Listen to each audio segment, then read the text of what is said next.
Hey you guys, so it is the weekend and I know if the traditional weekend is your weekend in your own schedule, then you probably got a little taste of what it's like last night already.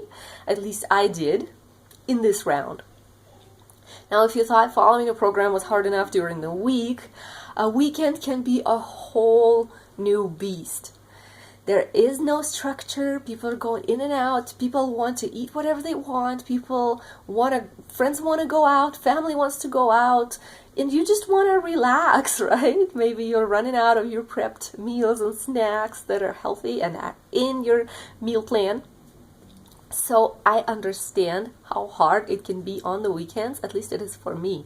Even though my job doesn't necessarily have weekdays and weekends, but everybody else who lives in this household do, and they want to go eat whatever, with no regard to what I'm doing with my meal plan. So I totally understand how hard it can be. Now, with that one, brings me to the conversation about our cheat meals. If you plan on having a cheat meal, and I recommend that you do, because sometimes, especially in the beginning, it can be really hard to totally just like overhaul everything, and it makes you feel, at least for me, it makes me feel psychologically like I have to give up everything I love. And that's not how I want it to feel for you guys. I want it to feel like freedom, like creating new habits versus just give up, and stop it. So, with cheat meals, I want you to guys decide how many you're going to have a week. Now, I recommend one.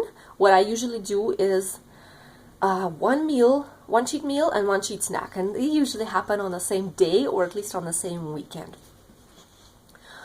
With that one, failing to plan is planning to fail.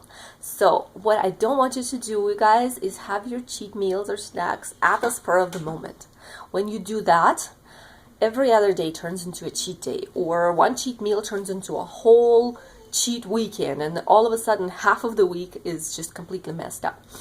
And if you're doing that, you are not following the meal plan at all. And you can kill yourself and sweat to death in these workouts. But if you're not following the nutrition plan, you guys are not going to see the results. You might get a little bit of muscle definition, but you're not going to have that weight loss and the dryness effect that you want to see, if that is your goal, of course. So with that one, have a plan and follow that plan. Let me tell you a story about a friend of mine. We used to work in a restaurant together, and she had decided for herself that a Sunday, and only Sunday, is going to be her cheat day. And people who worked with us would bring all these baked goods and the cookies and banana bread, and they'd be like, "This is for you." And she would say, "Oh, thank you so much. That is so awesome. Thanks so much. That is so nice of you. I'm going to have some on Sunday." So, and with over time, people have learned that if they're going to bring something and it's not a Sunday, she's not going to eat it. Probably, by Sunday, who knows how many days old it's going to be. So that's exactly what she did. And my goodness, that willpower was amazing. And sometimes she would say things like, "Why do you always bring things on the days when I can't eat it?" So it was kind of like a joke, but at the same time, people got the hint, and she, in her mind, only reinforced her habit of only having one day a week when she can have all these things. All right, next.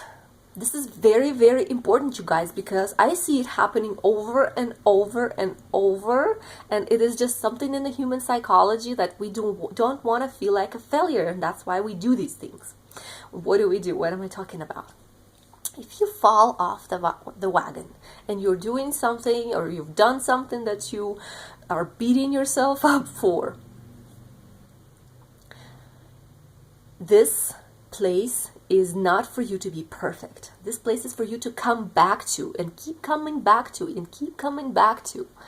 So about cheat meals, make sure you enjoy it first of all. Otherwise, you're just missing the point of the cheat meal altogether. So that one meal, don't even feel bad. Don't feel guilty. Don't beat yourself up for it. Just enjoy the heck out of it.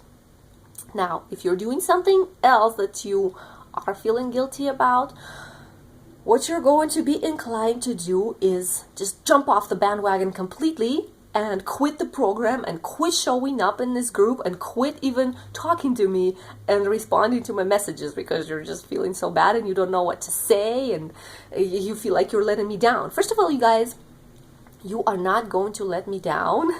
This program is not for me. You're not doing it for me. You're doing it for you. So don't worry about that. I am here to help. I am not here to punish you or judge you or anything like that.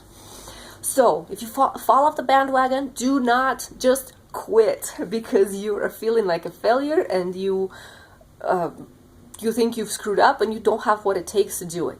You guys, everybody makes mistakes. I have several days sometimes when I get so caught up in the emotional eating, but these challenges is what helps me to get back on track because I know I have you guys here. I know I gotta be there for you. So I am doing this again and again and again. And that is how success happens. It is not by being perfect all the time. So I hope I made it clear, okay? Cheat days. Decide, plan, and follow your plan. Number 2, if you happen to fall off the wagon, do not just quit. Keep coming back and coming back and coming back. This is how the habit is formed, and this is how you're going to see the long-term success, not just for this particular month. Otherwise, if you quit, there is not even a hope anymore. You're sabotaging yourself big time. So I want you to be mentally prepared. You're going to have those times when you are going to want to quit. So don't.